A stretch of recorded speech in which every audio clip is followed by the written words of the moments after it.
Alright, ladies and gentlemen, as I mentioned in the previous video, I was going to be uploading another one tonight. Um, Thanks for tuning in. Thanks for coming to my channel. Thanks for being interested in what I have to say. Um, I definitely appreciate those who are open-minded enough to listen, and I even appreciate those who are closed-minded enough to tune in and may or may not try and troll my page. I get it. I gather a strange following sometimes, but I digress. Today's topic is going to be, well, this video's topic is going to be the concept of sin, and how it correlates to Matthew 5:28, or really Matthew 5:27 and 28. But I've only really got so much room on this whiteboard at the moment. And I'm not exactly so technologically inclined as to be able to figure out how to throw together YouTube videos with me on there, but that's something to come in the near future. Well, as near as I can figure out. But anyways, let's get to the point. All right, speaking of getting to the point, the concept of sin, right? The measure by which an arrow misses the bullseye or intended target, or in terms of logic, it is missing the point. Okay, now obviously people who are inexperienced with archery are going to have a hard time, for the most part, generalization, right? Not everybody, but most people who are inexperienced with archery right out the gate are going to have a hard time getting their arrow to hit the intended target exactly where they were aiming. The whole concept of aim small, miss small. Get it on point, on the correct area where you are trying to aim. Okay? Reach the intended target. So, obviously, there's a lot of things that go into archery, right?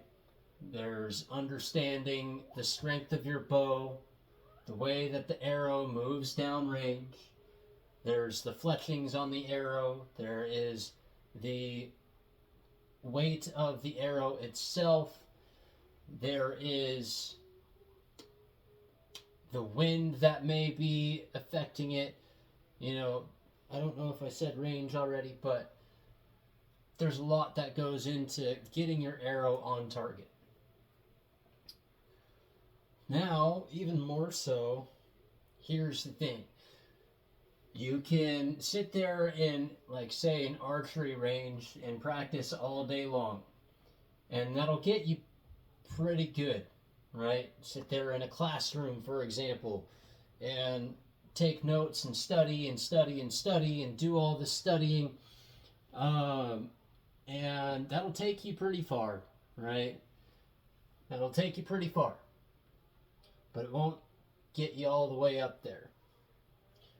So there's no experience quite like practical experience out in the field when it comes to these things. You can have all the book knowledge of how to weld, for example, but until you actually get down to the nitty-gritty and get the physical experience of welding, there's only so much that you're going to be able to do. And at the same time, if you only get the physical experience of welding without the book knowledge, then your knowledge is incomplete. Okay, so when it comes to archery, if you take all that time practicing in an indoor range and you get pretty good at it, and you go out and you're still missing the target because you didn't spend enough time practicing, okay, then there's that concept of sin. That arrow missed, but why did that miss? Is it because you didn't factor in something? Okay, so here's where it gets a little weird. If you even fail to factor in, for example, the wind, right, then your thought, or lack thereof, ultimately is the original sin in this point. So if I am aiming at the center of this target, stick with the red for a minute. If I'm aiming right here at that bullseye, and normally under no wind, no elevation difference, no angle change, right? And I know the distance. If normally that arrow would go here, right? But there's a 3-degree wind to the east or whatever direction, left to right is in that particular instance. Because if I fail to factor that in, ultimately the original sin of that arrow starts with my own mind. Okay? Now, that concept is expressed in Matthew 5:28. Okay? But I say unto you, that whosoever looketh on a woman to lust after her hath committed adultery with her already in his heart. Okay?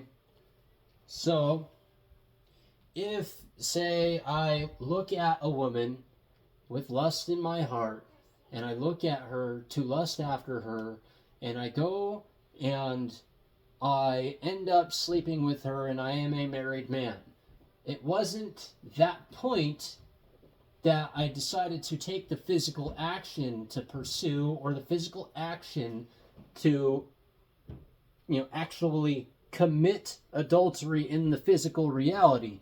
That is not the point where the sin began. Okay? The sin began with the thought. And that's exactly what that will demonstrate. So, you've got source, right? Then you've got the realm of thought, the realm of vision, the realm of voice, the realm of the heart, the realm of the solar plexus, the sea of chi, the gut, and this comes down to,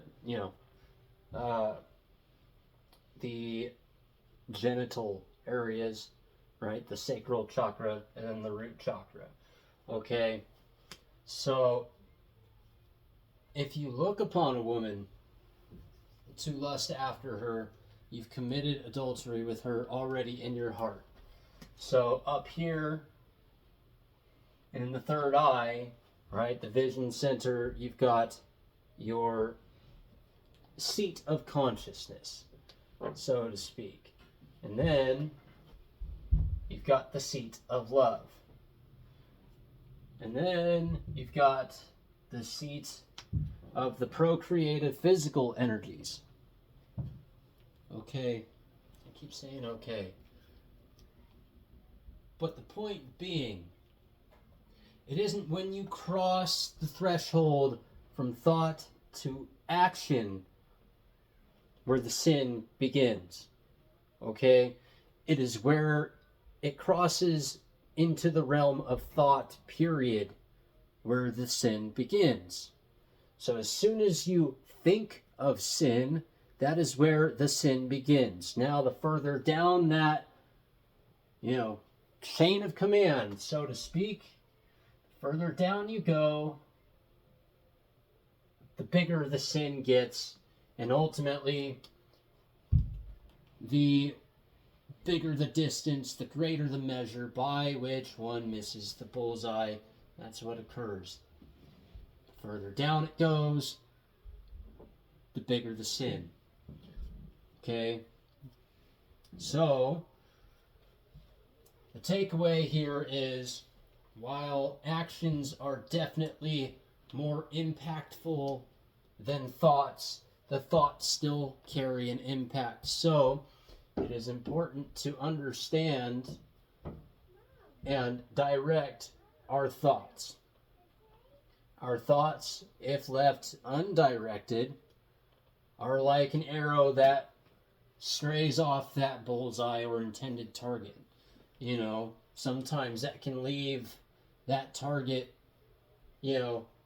looking pretty nasty outside. If it's an animal, that can leave that animal wounded and enduring much more suffering than necessary. Or God forbid, you miss the target entirely and hit something that isn't supposed to be hit. Okay? So, a lot of people walk through the world with a chip on their shoulder thinking that, and I'm speaking from experience with my own personal self, thinking that because they didn't cross the threshold of thought to action, right, physical action, that means that they are better than anybody else. And really, when it comes to the concept of logic and truth, it is ultimately the thought itself that begins the sin, because the action doesn't happen without the thought in the first place, unless you're under some sort of necromancy, okay? Which, who knows? You know, occult, magic, all that weird stuff. I'm not saying it's not possible, but if you're under the influence of some sort of external compulsion to do things, and you've got bigger problems in the world, okay? But ultimately, that comes down to a disconnect, anyways. Because if you aren't connected to Source, if you aren't connected to God, then you are liable to basically do just about anything, you know. And those who understand the psyche understand how fragile it can be if it becomes disconnected, if some sort of fuse blows, right? If that fuse, that wire, decides to break and melt down because there's too much resistance going on, then that's going to lead to so many different sort of issues. That's where you have people, you know, snapping and freaking out and doing things that we see on the news, hear about on the news, and read about in the newspaper. Okay, so the whole point is stay on point, understand how to stay on point, understand how to factor in as much as you possibly can in order to stay on point, and love and logic, right? That's kind of how you get there, right? Christ, logic, truth, and Matthew 5:28 says enough about that as far as this video is concerned. So I hope you like this one. I hope that you got something out of it. I hope it gives you something to stew upon and chew upon. And if it did, great. Like, comment, subscribe. You know, you know the whole deal. If it didn't, then, I mean, by all means, do what you want to do. I got a screaming child out in the living room. So, peace out, guys.